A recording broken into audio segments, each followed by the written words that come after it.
Good morning बच्चों। आज हम संस्कृत के सप्तदशः पाठ अर्थात 17वें पाठ का अध्ययन करेंगे। इसमें यक्ष और युधिष्ठिर के बीच जो संवाद हुआ है उसके बारे में चर्चा करेंगे। यक्ष राक्षस की ही प्रजाति में आते हैं। ये महाभारत से संबंधित कथाएं हैं कि यक्ष भी राक्षस की ही प्रजाति में, लेकिन दो तरह के राक्षस हुआ करते थे। एक जो रक्षा करते थे उन्हें यक्ष कहा गया, और एक जो परेशान करते थे, यज्ञ आदि में बाधा डालते थे, वो क्या कहलाए? वो राक्षस ही कहलाए। जब महाभारत समाप्त होने के बाद इनके युधिष्ठिर के चारों भाइयों की मृत्यु हो जाती है, तो फिर ये यक्ष जो है राजा युधिष्ठिर से प्रश्न पूछते हैं। कहते हैं अगर तुम हमारे सारे प्रश्नों का उत्तर दे दोगे तो संभवतः तुम्हारे सभी भाई जीवित हो जाएंगे।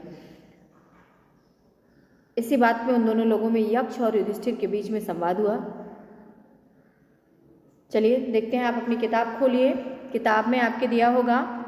पहला यक्ष कहते हैं किंचित् गुरुतरम भूमि किंचित् उच्चतरम चखातः किंचित् शीघ्रतरम वायु किंचित् बहुतरम तृणात्। कौन भूमि से भारी है, कौन आकाश से ऊंचा है, कौन वायु से भी तीव्र है, और कौन तिनके से भी अधिक जल्दी जलाता है। युधिष्ठिर उवाच। युधिष्ठिर बोले माता गुरुतरा भूमि, माता भूमि से बड़ी है, भारी है। खात पितोच्चतर स्थिता, आकाश से भी ऊंचा स्थान पिता का है।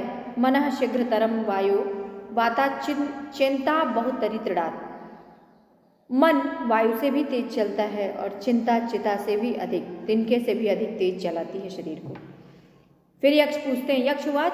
यक्ष पुनः पूछते हैं किंचित् प्रवसतो मित्रम किंचित् मित्रम गृहे सतः आतुरस्य च किम मित्रम किम से मित्रम मरिष्यतः।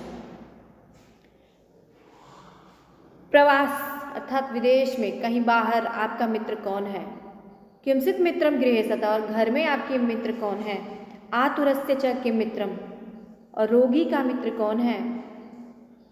किंचित् मित्रम मरिष्यत, और मरने के बाद आपका मित्र कौन है?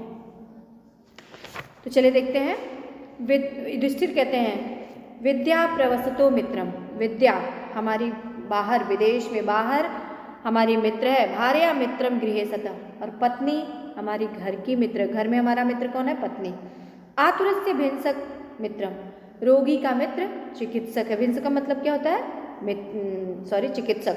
मित्रम दानम मित्रम मरिष्यतः, और मरने के बाद दान हमारा मित्र होता है। यक्षवाच।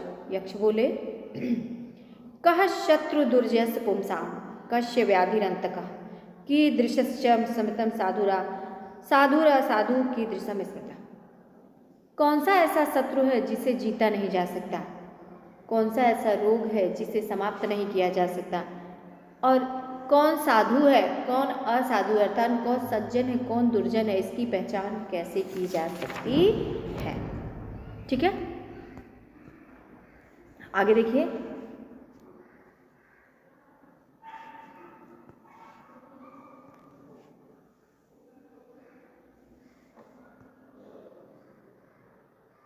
हाँ, तो युधिष्ठिर कहते हैं क्रोध सुदुर्जया, मनुष्य का क्रोध ऐसा शत्रु है जिसे कभी जीता नहीं जा सकता। शत्रु लोभो व्याधिरंतका, और लोभ लालच ऐसा रोग है जिसका कोई इलाज नहीं है, जिसका कोई अंत नहीं है। सर्वभूत हिता, सबका हित चाहने वाला, सर्वभूत हिता सबका हित चाहने वाला साधु, वह साधु है जो सबका हित चाहता है, वो साधु है। और निर्दया स्मृता, और जिसके अंदर निर्दयता भरी होती है वो क्या होता है? असाधु अर्थात दुर्जन होता है। अर्थात क्रोध ऐसा शत्रु है जिसे कभी जीता नहीं जा सकता, और लोभ ऐसा रोग है जिसका कोई इलाज नहीं है, जिसका कोई अंत नहीं है, और सबका हित चाहने वाला सज्जन होता है, और जिसके हृदय में निर्दयता भरी होती है वो क्या होता है? दुर्जन होता है। यक्षवाच। यक्ष बोले कः पंडितः पुमान् यज्ञो नास्तिकः कस्य उच्यते।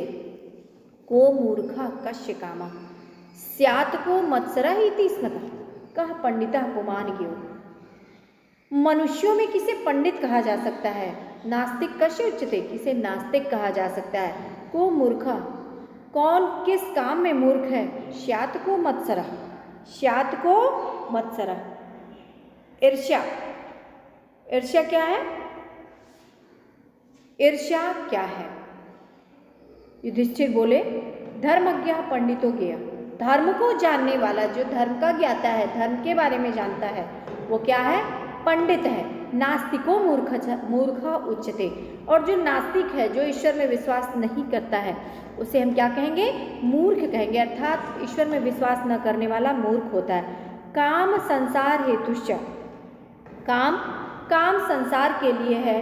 हत्तापो मत्सरः से, और ईर्ष्या सारे दुखों का कारण है। काम क्या है? संसार के लिए है, लेकिन ईर्ष्या क्या है?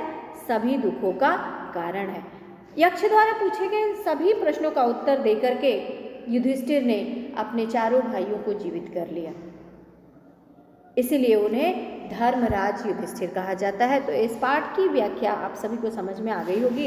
इस पाठ में जो शब्दार्थ दिए गए हैं उसे आप लोग अच्छे ढंग से याद करेंगे, और इसका प्रश्नोत्तर का PDF जो है इस वीडियो के साथ भेजा जाएगा। उसे सुंदर और साफ ढंग से अपनी उत्तर पुस्तिका में लिखेंगे और उसे याद भी करेंगे।